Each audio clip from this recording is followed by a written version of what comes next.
Dear students, मैं आपको English from the very beginning शुरुआत से सिखाऊंगा। इंग्लिश के अंदर 26 अल्फ़ाबेट्स होते हैं, 26 अल्फ़ाबेट्स। हिंदी के अंदर इनको अक्षर कहते हैं। हिंदी में 12 स्वर होते हैं, स्वर, और 33 व्यंजन होते हैं। 12 स्वर, 33 व्यंजन, ये अक्षर कहलाते हैं।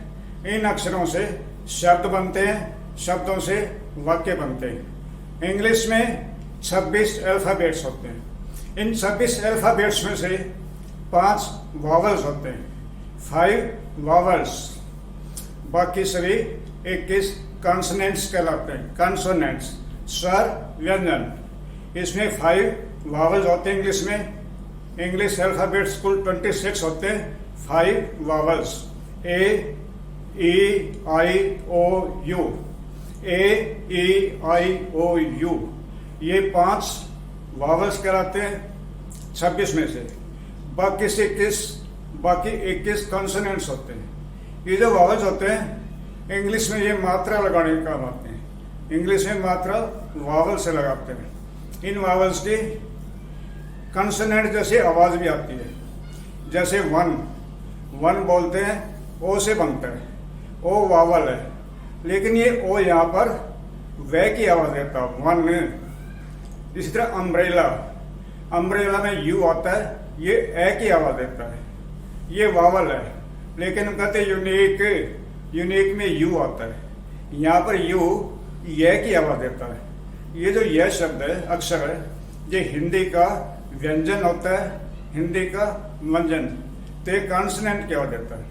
जब आप आर्टिकल्स सीखेंगे तब ये आपको इनकी ज़रूरत महसूस होगी कि अम्ब्रेला के साथ एन लगेगा और यूनिक के साथ ए लगेगा। क्योंकि यूनिक में ये जो यू अक्षर है, यू जो अल्फ़ाबेट है, ये हिंदी के व्यंजन की यानी ये की आवाज़ देता है, तो उसमें ए लगता है, ए यूनिक, और अम्ब्रेला से पहले एन लगता है। इसलिए मैंने बताया कि जो 5 वॉवल्स है ये मात्रा लगाने के काम भी आते हैं और इनसे हिंदी के व्यंजन वाले अक्षर भी बनते हैं। तो अब मैं आपको बताता हूँ, ये जो 26 अल्फ़ाबेट्स हैं इनसे वर्ड्स बनते हैं। वर्ड से फ्रेजेस एंड सेंटेंसेस बनते हैं। फ्रेजेस वो होते हैं, एक शब्दों का समूह होता है, एक ग्रुप ऑफ वर्ड्स। इसका मीनिंग क्लियर नहीं होता, ये अपने आप में इंडिपेंडेंट वाक्य नहीं होता, जबकि सेंटेंस अपना अर्थ क्लियर रूप में, स्पष्ट रूप में प्रकट करता है। जिस शब्द समूह का स्पष्ट अर्थ निकले, सही अर्थ निकले, वो सेंटेंस कहलाता है। जो शब्द समूह पूरी तरह से कोई अर्थ प्रकट ना करता हो, जिसका कोई स्पष्ट अर्थ ना निकलता हो, उस शब्द समूह को फ्रेज कहते हैं। इस तरह इंग्लिश में फ्रेज और सेंटेंस 2 चीज़ें बन जाती हैं। तो अल्फ़ाबेट्स जो होते हैं उनसे वर्ड्स बनते हैं, फ्रेज बनते हैं, सेंटेंसेस बनते हैं। सेंटेंसेस इंग्लिश में 2 तरह के होते हैं, मुख्य तौर पे 2 तरह के होते हैं। ये जो 2 तरह के होते हैं इनके भी आगे कई भाग होते हैं। 2 तरह के जो वाक्य होते हैं इनमें एक तो होता है अकॉर्डिंग टू मीनिंग और according to sense. According to meaning, according to sense. दूसरा होता है अकॉर्डिंग टू फॉर्म और according to structure. Number 1 according to meaning और sense. Number 2 according to structure और फॉर्मेशन, फॉर्म। जो अकॉर्डिंग टू मीनिंग और sense होते हैं उनमें 5 तरह के वाक्य होते हैं। Number 1 assertive. असर्टिव में अफर्मेटिव, नेगेटिव 2 तरह के आते हैं। असर्वेटिव वाक्य को डिक्लेरेशन या स्टेटमेंट भी कहते हैं। जो असर्टिव वाक्य होते हैं उनको डिक्लेरेशन या स्टेटमेंट भी कहते हैं। असर्टिव में अफर्मेटिव, नेगेटिव 2 तरह के वाक्य होते हैं। अफर्मेटिव में नहीं का प्रयोग नहीं होता, उसमें नेगेटिव सेंस नहीं होती, जबकि नेगेटिव वाक्य में नेगेटिव सेंस होती है। तो इस तरह से पहला तरह का हो गया काइंड ऑफ सेंटेंसेस में ये असर्टिव। नंबर 2 इंटेरोगेटिव या क्वेश्चन। दूसरी तरह के वाक्य इंटेरोगेटिव या क्वेश्चन। ये मैं आपको अकॉर्डिंग टू सेंस और अकॉर्डिंग टू मीनिंग बता रहा हूँ। इंटेरोगेटिव जो वाक्य होता है उसमें जो प्रश्न पूछा गया है उसका जवाब हम हाँ या ना में दे सकते हैं। इंटेरोगेटिव वाक्य का आंसर, जवाब, उत्तर हम हाँ या नहीं में दे सकते हैं। जैसे क्या तुम स्कूल जाओगे, क्या तुम खाना खाओगे, इसमें क्या शब्द पहले लगा है, तो ये इंटेरोगेटिव है। दूसरा होता है क्वेश्चन। क्वेश्चन के अंदर क्वेश्चन वर्ड आता है, क्वेश्चन वर्ड। इसमें WH फैमिली के वर्ड्स आते हैं जिसमें होते हैं हु, होम, हुज, विच। फिर सुन लीजिए, who, whom, whose, which, where, why, when, what, how, how many, how much. ये क्वेश्चन वर्ड कराते हैं। इनको WH फैमिली के वर्ड्स भी कहते हैं क्योंकि इनमें WH मिलेगा आपको। तो क्वेश्चन का जवाब हाँ या ना में नहीं दे सकते। कोई आपसे पूछे आप क्या खाएंगे, आपको बताना पड़ेगा क्या खाएंगे, हाँ या ना में जवाब नहीं दे सकते। इस तरह से इंटेरोगेटिव में, इंटेरोगेटिव या क्वेश्चन। नेक्स्ट आता है इम्पेरेटिव। इम्पेरेटिव वाक्य में कमांड होती है, ऑर्डर होता है, सजेशन होती है, रिक्वेस्ट होती है। इम्पेरेटिव वाक्य में कमांड, ऑर्डर, सजेशन, रिक्वेस्ट। इसमें आमतौर पर जो सब्जेक्ट होता है वो मिसिंग होता है, अंडरस्टूड होता है, इम्प्लाइड होता है। जैसे गो देयर, इसका मतलब यू गो देयर। ये जो इम्पेरेटिव वाक्य होते हैं ये आमतौर पर सामने वाले से बोले जाते हैं। इसमें अंडरस्टूड होता है कि आप जो कह रहे हैं वो सामने वाले से कह रहे हैं। जैसे you please bring me a glass of water, you please bring me a glass of water. इसमें यू लगा दिया है, यू ना लगाए, please bring me a glass of water, please bring me a glass of water. ये imperative है, इसके अंदर यू मिसिंग होता है। लगा दे तो भी ठीक है, ना लगाना ज़्यादा बेहतर है क्योंकि इम्पेरेटिव में सब्जेक्ट अंडरस्टूड होता है कि आप जो कुछ भी कह रहे हैं वो सामने वाले से कह रहे हैं, ठीक है। इम्पेरेटिव के बाद आता है एक्सक्लेमेटरी, आश्चर्य सूचक। एक्सक्लेमेटरी के अंदर ये स्पष्ट है कि कोई आश्चर्य की बात होती है। जैसे आप कहेंगे ओहो कितना ऊंचा पेड़ है, वाह क्या शानदार बिल्डिंग है। तो इस तरह से ये एक्सक्लेमेटरी होते हैं।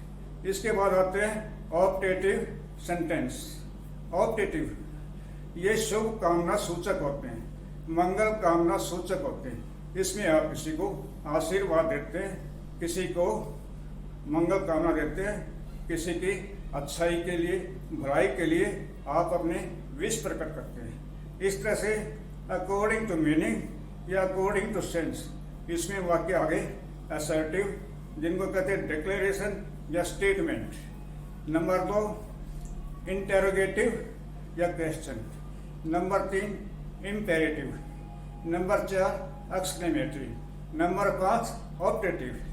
ये जो सेंटेंसेस हैं, ये जो काइंड्स ऑफ सेंटेंसेस मैंने बताया आपको, ये अकॉर्डिंग टू मीनिंग और अकॉर्डिंग टू सेंस कहलाते हैं। स्टूडेंट्स, सेंटेंसेस कितने प्रकार के होते हैं मैंने आपको विस्तार से बता दिया है। अब मैं आता हूँ पार्ट्स ऑफ स्पीच पर। ये कहलाते हैं fundamentals of English, basic principles of English. इनसे बनती है functional English. Fundamentals of English से बनती है फंक्शनल इंग्लिश। इंग्लिश इनके आधार पर चलती है। फंडामेंटल्स ऑफ इंग्लिश में आते हैं noun, pronoun, adjective, verb, adverb, conjunction, interjection, propositions, articles. Propositions, articles, ये फंडामेंटल्स ऑफ इंग्लिश है, बेसिक प्रिंसिपल्स ऑफ इंग्लिश है। फंडामेंटल्स ऑफ इंग्लिश से आगे चल के बनती है फंक्शनल इंग्लिश। फंक्शनल इंग्लिश में आप क्या आएंगे? Tenses, active voice and passive voice, direct indirect speech जिसको नरेशन भी कहते हैं, analysis of sentences, synthesis of sentences, transformation of sentences, arranging long sentences. इस तरह से ये आपकी फंक्शनल इंग्लिश बनाएंगे। कोई भी वाक्य हो इंग्लिश में, उसमें आपको इनमें से एक या कुछ चीजें मिलेगी। ऐसा वाक्य कोई नहीं होगा जिसमें सारी चीजें मुश्किल होते हैं, बहुत कम होते हैं। किसी भी वाक्य में ये सारे एलिमेंट्स, सारे कॉन्स्टिट्यूएंट्स नहीं मिलेंगे। उसमें किसी भी वाक्य में इनमें से कुछ चीजें आपको मिलेंगी, लेकिन कोई भी वाक्य हो इन्हीं चीजों से बनता है। कुछ चीजें हो सकती हैं उसमें, आप किसी वाक्य में आप पाएंगे noun, pronoun, verb, adverb, adjective, preposition, conjunction, interjection, articles. तो अब मैं आता हूं नाउन के ऊपर। पार्ट्स ऑफ स्पीच में ये नाउन आ जाएगा। नाउन को हिंदी में संज्ञा कहते हैं। नाउन के 5 प्रकार होते हैं। नाउन को 5 भागों में बांटा गया है। Number 1 proper noun, number 2 common noun, number 3 collective noun, number 4 abstract noun, number 5 material noun. Noun के 5 आगे भाग होते हैं। प्रॉपर नाउन किसी व्यक्ति विशेष का नाम होता है। स्थान का नाम हो सकता है, सड़क का नाम, गांव का नाम, शहर का नाम, पुस्तक का नाम, अखबार का नाम, रेलगाड़ी का नाम। एक विशेष चीज का, वस्तु का, स्थान का, व्यक्ति का नाम होता है। उससे आप समझ सकते हैं किसके बारे में बात हो रही है। जैसे गीता, रामायण, ये धार्मिक पुस्तकें आप जानते हैं, गीता को, रामायण को। दिल्ली, कानपुर, बेंगलोर, ये शहरों के नाम, ठीक है। इसे स्कूलों के नाम, आदमियों के नाम, अखबारों का नाम, the times of India, the Hindustan times, Indian express, ये अखबारों के नाम है। ये प्रॉपर नाउन में जाते हैं। Number 2 common noun. Common noun में एक ही तरह की सारी चीजें आती हैं, वो कॉमन होती हैं। जैसे बॉय कॉमन चीज है, जितने लड़के हैं उनके लिए बॉय इस्तेमाल करते हैं, लड़कियों के लिए गर्ल इस्तेमाल करते हैं। तो जब बॉय शब्द का इस्तेमाल करते हैं उससे पता नहीं लगता किस लड़के की बात हो रही है, लेकिन उसमें सभी लड़के आ जाते हैं, कॉमन करते हैं। स्कूल, किसी एक स्कूल की बात नहीं हो रही है। School, there are so many school in Rohtak, there are so many schools in Delhi. Delhi proper noun है। सो मेनी स्कूल्स, बहुत सारे स्कूल। यह स्कूल कॉमन नाउन है। किसी स्कूल का नाम दे रखो तब वो प्रॉपर नाउन बन जाता है, लेकिन खाली स्कूल कॉमन नाउन है।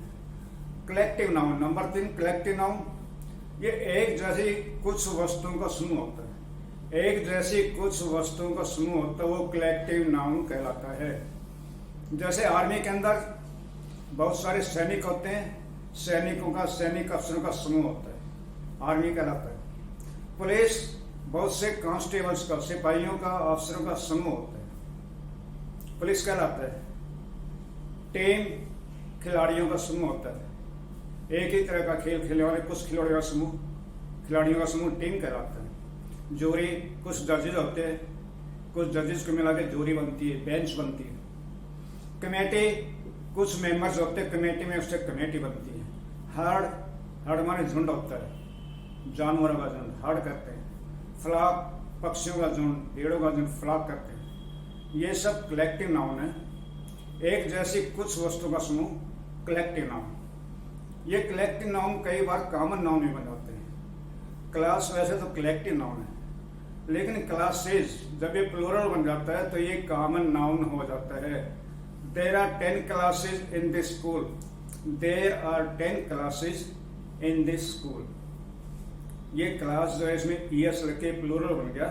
Now this is a common noun, ठीक है। इसके बाद आता है एब्स्ट्रैक्ट नाउन। हिंदी में कहते हैं भावना सूचक संज्ञा। ये मन की भावनाओं को या अदृश्य चीजों को, जिनको आप देख नहीं सकते, प्रकट नहीं कर सकते, प्रत्यक्ष नहीं कर सकते, सामने नहीं ला सकते, उनको एब्स्ट्रैक्ट नाउन करते हैं। जैसे पावर्टी, गरीबी, पावर्टी, गरीबी। गरीबी आप अनुभव कर सकते हैं, छू नहीं सकते, पकड़ नहीं सकते, पेश नहीं कर सकते। कावर्डिस, कावर्डिस कायरता, कायरता, कावर्डिस एब्स्ट्रैक्ट संज्ञा, भाववाचक संज्ञा। कहते उसकी कावर्डिस की वजह से हमारी सेना हार गई, कावर्डिस की वजह से उसकी सेना हार गई। कावर्डिस कायरता। अब कोई कावर्डिस को पकड़ के दिखाओ कौन सी कावर्डिस है, आप प्रस्तुत नहीं कर सकते।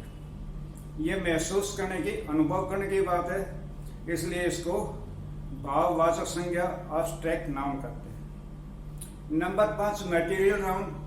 मटेरियल नाउन वो होता है, बेसिक चीजें होती है जिनसे और चीजें बनती हैं, जैसे आयरन, सिल्वर, गोल्ड, कॉपर, वूल, कॉटन, मिल्क। ये बेसिक एलिमेंट्स होते हैं, बेसिक चीजें होती हैं, इनसे और पदार्थ बनते हैं। ये मटेरियल नाउन।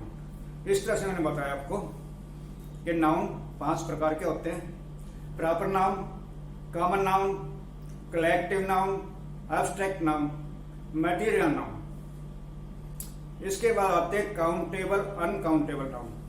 काउंटेबल जिनको गिन सकते हैं, पेन हैं, पेन को आप गिन सकते हैं, पुस्तकों को गिन सकते हैं, कुर्सी को गिन सकते हैं, ठीक है, नोटबुक्स में गिन सकते हैं। ये काउंटेबल होते हैं, सिंपल सी बात है, जिनको आप गिन सकते हैं। अनकाउंटेबल ये क्वांटिटी सूचक हो सकते हैं, इनको आप गिन नहीं सकते। दूध, मिल्क अनकाउंटेबल है, पानी अनकाउंटेबल है, चीनी, चाय की पत्ती अनकाउंटेबल है, इनको तोलते हैं या मापते हैं। आप ये नहीं कहेंगे मुझे 5 दूध दे दो, 5 कप कहेंगे या 5 गिलास कहेंगे या 5 लीटर कहेंगे। आप ये नहीं कहेंगे 200 चीनी दे दो, 200 ग्राम करना पड़ेगा, 200 चीनी कोई गिन के नहीं देगा। ये क्वांटिटी होती है, ये नाप तोल करके चीज़ें देखी जाती है कितनी है। जो नाप तोल करके चीज़ों का जिसका पता लगा जाए कितनी इसकी मात्रा, क्वांटिटी है, वो अनकाउंटेबल नाउन। आजकल के इंग्लिश में काउंटेबल, अनकाउंटेबल नाउन पे फोकस किया जाता है, क्योंकि इनके अनुसार ही वर्ब लगता है। आपका एक टॉपिक आएगा सब्जेक्ट वर्ब एग्रीमेंट, ये बहुत इंपॉर्टेंट होता है। आपका वर्ब सब्जेक्ट के मुताबिक लगना चाहिए। आपको देखना होगा कि सब्जेक्ट सिंगुलर है या प्लूरल है, उसके मुताबिक वर्ब लगता है। इसको सब्जेक्ट वर्ब एग्रीमेंट कहते हैं और ये बड़ा इंपॉर्टेंट होता है। 9th क्लास 10th क्लास में एरर्स को ट्रेस करके रेक्टिफाई करना होता है, उनको करेक्ट करना होता है। तो उसमें गलतियाँ होती है कि सब्जेक्ट के अनुसार जो वर्ब है वो गलत लगाया गया होता है, आप उसको ठीक करना होता है। तो सब्जेक्ट कई दफ़े ऐसे आएगा, देखने में सिंगुलर लगता है लेकिन प्लूरल इस्तेमाल होता है। जो देखने में प्लूरल लगता है, देखने में प्लूरल, एक्चुअली वो सिंगुलर होता है। ये मैं आपको बाद में बताऊंगा विस्तार से। अभी तो मैंने आपको नाउन्स के प्रकार बताए: proper noun, common noun, collective noun, abstract noun, material noun और काउंटेबल, अनकाउंटेबल नाउन। इसके बाद नाउन के संज्ञा के जेंडर आते हैं, हिंदी में लिंग कहते हैं। हिंदी में लिंग 3 प्रकार के होते हैं: पुल्लिंग, स्त्रीलिंग, नपुंसकलिंग। इंग्लिश में 4 प्रकार के होते हैं। मैस्कुलिन जेंडर, मैस्कुलिन पुल्लिंग। नंबर 2 फेमिनिन जेंडर, फेमिनिन स्त्रीलिंग। Number 3 common gender. ये कॉमन जेंडर हिंदी में नहीं होता, इंग्लिश में होता है। जैसे डॉक्टर, स्त्री भी होती है, पुरुष भी होता है। विद्यार्थी, स्टूडेंट, लड़की भी स्टूडेंट है, लड़का भी स्टूडेंट है। टीचर, लड़की भी हो सकती है, लड़का भी हो सकता है। ड्राइवर, लड़का भी, लड़की के लिए भी कॉमन आता है। Student, driver, teacher, conductor. तो इसको कॉमन नाउन कहते हैं। Common gender, masculine gender pulling, feminine gender स्त्रीलिंग।